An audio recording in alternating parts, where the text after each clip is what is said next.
pessoal, estamos aqui para mais uma videoaula de ciências, tá legal para vocês aí no quarto ano.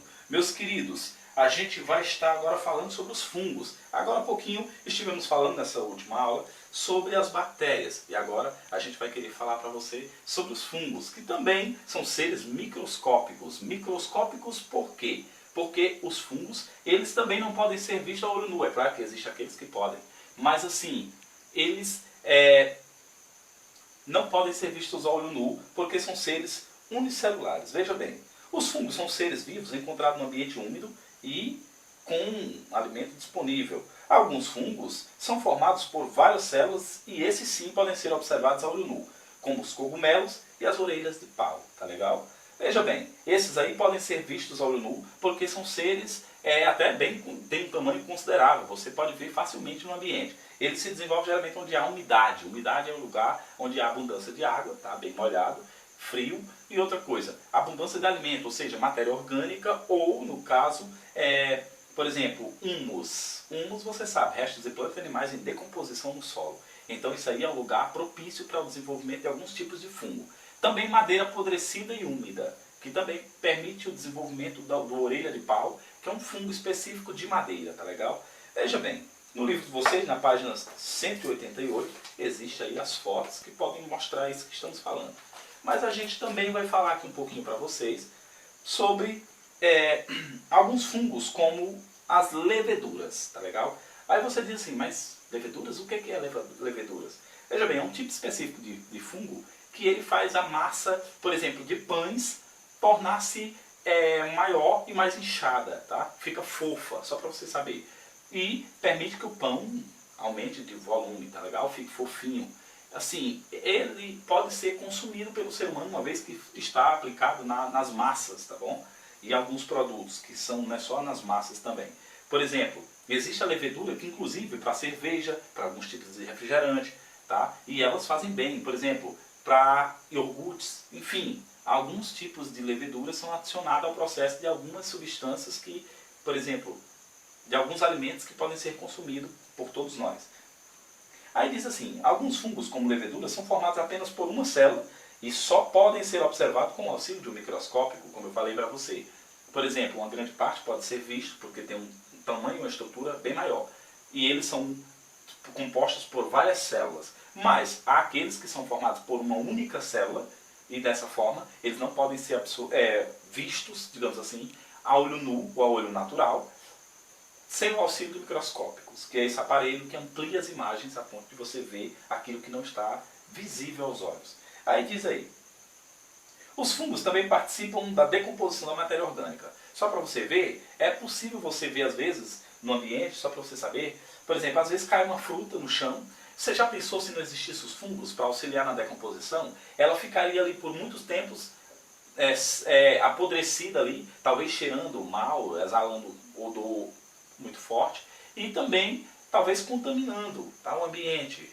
Então assim, os fungos têm esse papel importante, ele decompõe rapidamente as substâncias, tá? As substâncias que são complexas e transformam elas em substâncias menores e mais simples, que como eu disse, são introduzidas novamente à natureza, tá? Primeiro ao solo e depois absorvida pelas plantas e devolvida novamente ao ciclo natural da vida.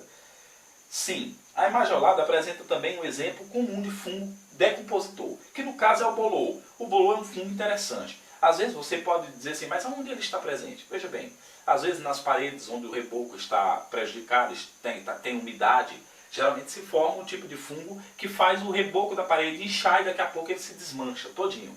Ali é por causa da umidade. Ali é um tipo de fungo interessante que surge ali, tá? Ele está naturalmente no ambiente, mas atua ali em determinado local onde há umidade. Por quê? Porque a parede, você sabe, ela é feita também com barro. E há minerais ali naquela parede.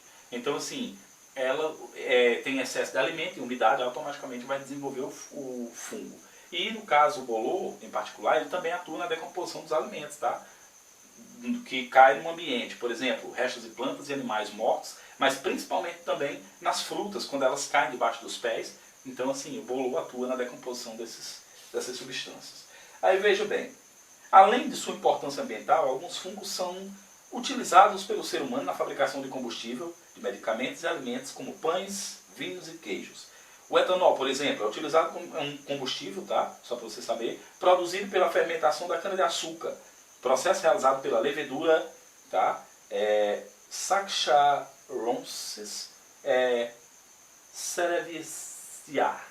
É um nome meio complicado, tá? De um fungo, mas ele atua nessa questão aí, da levedura das substâncias. E aí esses seres vivos consomem o açúcar presente na cana-de-açúcar, liberando justamente o álcool, que é o que nos interessa para o combustível. Por exemplo, o que eles fazem? Eles atuam no consumo do açúcar. E aí quando eles consomem todo o açúcar da cana-de-açúcar, da substância que foi retirada do açúcar, da cana, perdão, então assim, o que fica é o álcool. E aí esse produto é misturado a outras substâncias e vão reagirem e formar o álcool que é usado nos combustíveis, nos automóveis como combustível, tá legal?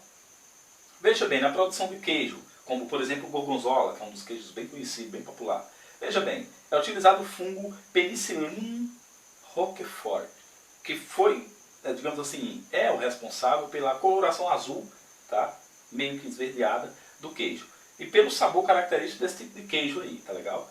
Existem fungos também que podem prejudicar a saúde do ser humano, de outros seres vivos, causando infecções conhecidas como micoses. É possível você ver, por exemplo, na unha manchinhas pretas que vão se desenvolvendo, crescendo, tornando a unha mais dura e mais áspera, e pode depois vir a cair aquela unha, tá legal? E ter até dificuldade de nascer uma outra. Isso aí é um fungo, tá? Que se aloja no pé humano por causa da umidade. Às vezes você transpira e está com o pé dentro do sapato, passa muito tempo com o sapato no pé, você pode vir a desenvolver uma doença assim, de fungos, de micoses. Então é interessante que você lave com frequência os pés, tá?